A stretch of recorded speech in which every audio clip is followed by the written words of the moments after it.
Mantan penyidik senior KPK Novel Baswedan menyebutkan ada salah satu mantan penyidik Komisi Pemberantasan Korupsi yang diduga melakukan transaksi 300 miliar rupiah. Novel menuturkan transaksi tersebut mengacu pada hasil analisis Pusat Pelaporan dan Analisis Transaksi Keuangan atau PPATK. Penjelasan Novel tersebut dalam channel YouTube Novel Baswedan yang tayang pada Minggu 2 Juli 2023 dan Kompas.com telah mendapat izin dari Novel untuk mengutip penjelasannya di video YouTube tersebut. Dalam video itu Novel tengah membicarakan sejumlah kasus yang menjerat pimpinan KPK dan mantan Wakil Ketua KPK Bambang Wijoyanto. Novel menduga nilai transaksi itu lebih dari 300 miliar rupiah. Ia bahkan mendengar terdapat pihak yang menyebut jumlahnya hampir 1 triliun rupiah.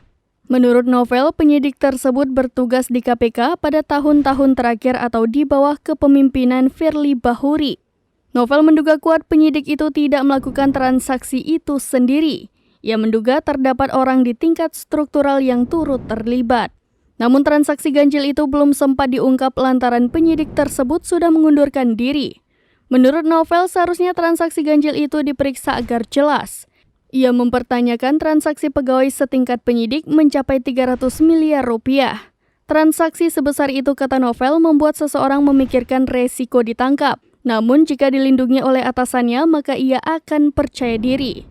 Kepala PPATK Ivan Yustiavandana mengatakan pihaknya telah menyerahkan hasil analisis transaksi pegawai KPK 300 miliar rupiah kepada penyidik Polri. Ivan enggan merincikan lebih lanjut mengenai persoalan tersebut. Ia menyatakan PPATK telah memberikan semua data itu ke penyidik.